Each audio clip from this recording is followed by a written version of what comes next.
Well, joining us now is former Armed Forces Minister Lord Andrew Robathan. Lord Andrew, thank you so much for coming on the programme. I mean, let's first look at some of the developments that have taken place overnight and indeed today, as you have the head of Hezbollah revealing whether or not essentially he is going to get his forces involved in this conflict. Are we now standing on the precipice of something that's about to escalate way beyond control? Well, I can't say, but I do think it's pretty worrying. We may be on a precipice. What I would say to you is that the idea that we should negotiate with Hezbollah and Hamas is for the birds, because they don't negotiate. And these people are, don't forget, they produce suicide bombers. How do you negotiate with a suicide bomber? And I really do think we need to be more fierce in our country, where we have, for God's sake, I mean, I grew up in the shadow of the Second World War. We have thousands and thousands of people marching through London, essentially supporting those who have committed mass murder of Jews. I think it's absolutely appalling.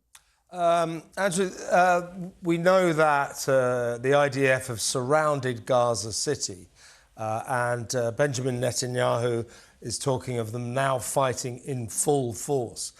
So it's clearly kicking off inside Gaza. But right now, Hassan Nasrallah, the Hezbollah leader, is making this speech, and some fear in this speech he may declare all-out war on Israel, which will mean Israel will be fighting a war on two fronts. Is it able to do that? Can it handle that? And what does that mean militarily? What does that mean for the region? Well, I think there's several questions. I think it is probably is possible to do it for Israel. Israel is can mobilize huge numbers of men, which it has done. It has excellent equipment. It also has the support of the Americans, who would not be willing to see Israel destroyed. Hezbollah, if they declare war, well, they will suffer the consequences. I think the big issue is that we cannot negotiate with Hezbollah or Hamas. As we've seen in the past, they are not people you can negotiate with. When people say, oh, well, perhaps we should have a ceasefire, they're barking mad.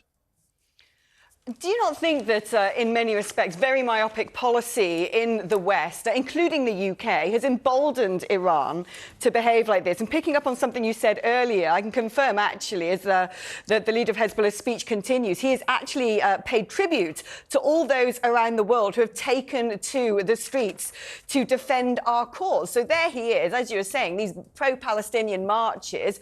Now a terrorist organisation is thanking people going on them, essentially, for supporting them. Is utterly disgraceful.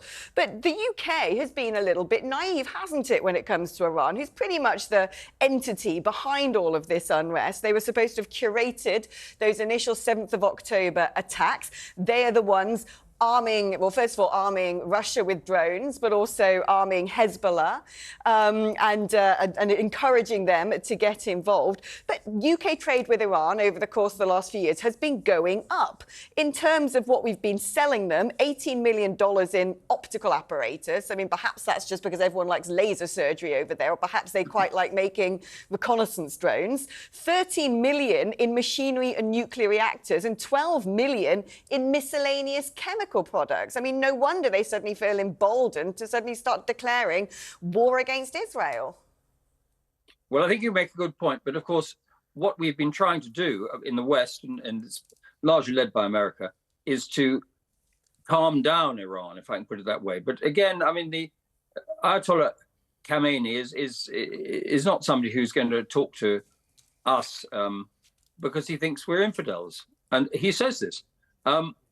But we don't want to go to war with Iran or with anybody else. Obama tried very hard to come to a deal with Iran, and frankly, it never worked. So I think, yes, I think you're right. We need to recognize Iran for exactly what it is, which is an authoritarian dictatorship, corrupt to the core, by the way, which oppresses the people of Iran. And the people of Iran should have the opportunity to have a proper vote and decide who they want to lead them. Can we get your take, Andrew, on events back here in Britain? Tom Tugendhat, the Tory minister, has called for the pro-Palestinian march on Remembrance Day next Saturday to be called off. Doesn't think it's appropriate. And frankly, these pro-Palestinian marches are turning into something that many feel are rather sinister. They're obviously anti-Israel. I've actually been caught up in two of them in central London. First thing you notice about them is they are massive. And I can tell you that the sentiment isn't only anti-Israel, it is also anti-British. And these are British people who are marching. There's something quite sinister about them. But on that special day, Remembrance Day, do you agree with Tom Tugendhat that pro-Palestinian march should be called off? Yes, I do. And you've made a very good point about these people being anti-British. They may have British passports, but they don't seem to have British values in any way or shape or form. There are decent people that go on these marches that wish to protect Palestinian civilians. But I would say to them, you are Lenin's useful idiots, because you can't protect Palestinian civilians in Gaza because Hamas suppresses them and they can't say what they think. They're told what to do. So we need to grow up. And I'm afraid I am distraught, literally distraught, to see these people marching on the streets of my capital city with no understanding of the history of the Middle East, Palestine, or indeed Israel, or the Holocaust. And it's really upsetting.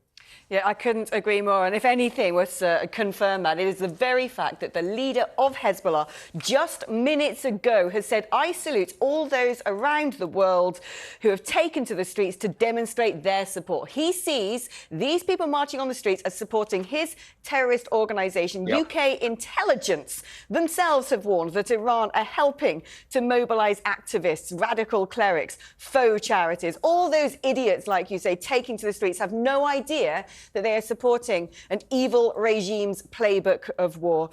Thank you so much, Lord Andrew Robathan. It's been a pleasure having you on the programme.